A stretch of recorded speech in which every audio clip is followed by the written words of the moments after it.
Timnas Indonesia langsung viral di Eropa.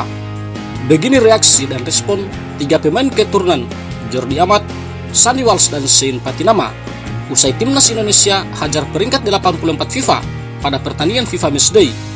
Namun sebelum lanjut pembahasan, mohon like dan subscribe channel ini dulu agar tak ketinggalan berita terbaru seputar dunia olahraga. Kalau sudah subscribe, mari kita lanjut.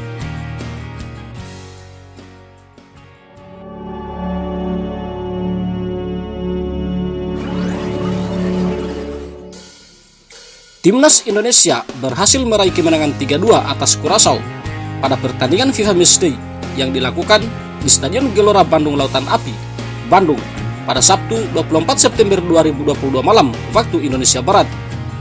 Timnas Indonesia berhasil mengalahkan Curaçao yang menempati peringkat 84 FIFA, sementara Timnas Indonesia berada di peringkat 155 FIFA yang terpaut jauh dari Curaçao. 3 gol dari Timnas Indonesia berhasil dicetak oleh Mark Klok dan Kapten Timnas Fahrudin Arianto di babak pertama.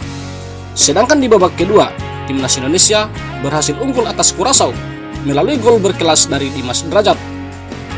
Berdasarkan kemenangan Timnas Indonesia atas Curaçao, memberikan reaksi dan respon tersendiri bagi tiga pemain keturunan yang selangkah lagi akan menjadi warga negara Indonesia dan memperkuat Timnas Indonesia, yaitu Jordi Amat, Sandy Walsh, dan Shein Patinama melalui akun media sosial mereka.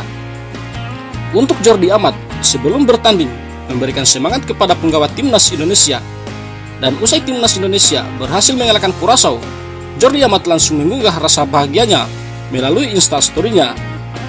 Begitu juga dengan dua pemain keturunan lainnya, yaitu Sandy Walsh dan Shein Patinama. Mereka juga memberikan dukungan dan semangat kepada Fahrudin Arianto bersama kolega. Kemudian, Timnas Indonesia akan kembali menghadapi Curaçao pada pertandingan kedua FIFA Matchday. Kali ini, keduanya akan bertanding di Stadion Pekansari Cibinong Bogor pada Selasa 27 September 2022. Bagaimana menurut teman-teman?